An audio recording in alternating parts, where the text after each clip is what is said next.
तेणु शिक्षा मंदिर बोली जो कह जाऊला स्कूल कॉलेज को सेठी ए मंदिर आउ नहीं ताकू नष्ट नष्ट करदेले शिक्षक माने कौन कह आजिकल शिक्षक मानकर पाठ पढ़ेबा जी इच्छा नुह तार डबल इच्छा केमिति युवती मान सहित शारीरिक संपर्क रखिए। तेणु आ द्वारा शिक्षा विभाग नष्ट ओडिशा को जो अमेरिका राष्ट्रपति कहले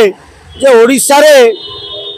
बेसी दर्शन होची तेणु अमेरिकार महिला माने जानी सत्य कही आम से विरोध करते कहीं अमेरिका राष्ट्रपति एमती कहले बोली ता सत्य एबे प्रमाण कर दे गलानी जे डेली राति पाइले कोठी ना कोठी गोटे झियो लांछित होउची धर्षित होउची। अध्यापक माने शिक्षक माने छात्री मान उपरे जो माने तांको शिष्या उपरे जदि गुरु कुदृष्टि पकेब शिष्या मान को कहब आम सहित तमे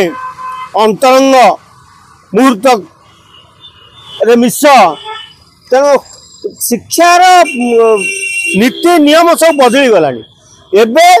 केवल शिक्षक माने कहते झील मान को तमें आमको प्रेम कर आम तुम मार्क पढ़े आउ कि नुहे तुम पाठ पढ़ले पढ़ ना गोटे राति पाखे शोई पड़ तुमको आम फास्ट डिविजन पास कर तेणु एभली कलुषित हो गलानी शिक्षा विभाग रे तेणु आउ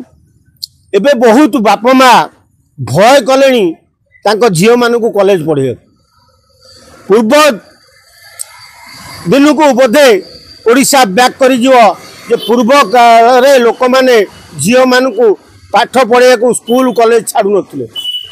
से परिस्थिति उपजा बसला ना गोटे बलंगारे 10-15 वर्षर झीटा कौन पाई तार आउ गोटे सांग डाकिकी आनला से सांग को ए पर्यंत पुलिस कहीं पचारू नहीं जे तू कहीं डाकिकी नहीं जदि डाकिकी नहीं तू उपस्थित रे ए पिला माने तापरे अत्याचार कर किरोसिनी ढालिले ना तू नथिलु ताले ताको तू छाड़िलु कोठी। तेणु अंध भया बाड़ी बुलेबाटा ठीक नुह तेणु तुम जानुच ता बापा माँ कहते पड़िशा घर कहते तार गोटे सांग डाकिकी नहीं गला जे से आसे गोटे पार्सल आनिया जावा ताले जी डाकिकी नहीं से गला कुआडे ताकू कहीं पुलिस कस्टडी की नौनी।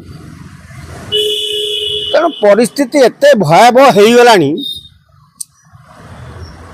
झील मानकर भविष्यत नष्ट होगा जाऊँगी केवल शिक्षा विभाग जो। तेणु शिक्षा मंदिर बोली जो कह जाऊला स्कूल कॉलेज को सेठी ए मंदिर आउ नहीं ताकू नष्ट नष्ट करदेले शिक्षक माने कौन कह आजिकल शिक्षक मानकर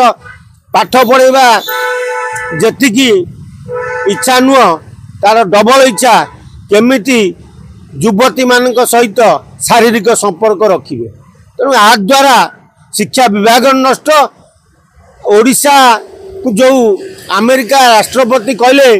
जे ओडिशा रे बेसी दर्शन होची तेणु अमेरिकार महिला माने जानी सत्य कही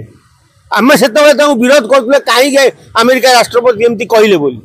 ता सत्य एबे प्रमाण कर दे गलानी जे डेली राति पाइले कोठी ना कोठी गोटे झियो लांछित होउची धर्षित होउची। ये आठगढ़ गोटे कॉलेज गोटे महिला शिक्षयित्री की अध्यक्ष प्रिंसिपाल कहले मोर संगे तू रात्रि यापन कर हईराण कर। तेणु राति पाइले शह शह कॉलेज रु आसुची अभियोग कौटी महिला कर्मचारी लांछित हेले तो कौटी छात्री माने लांछित होउचंती।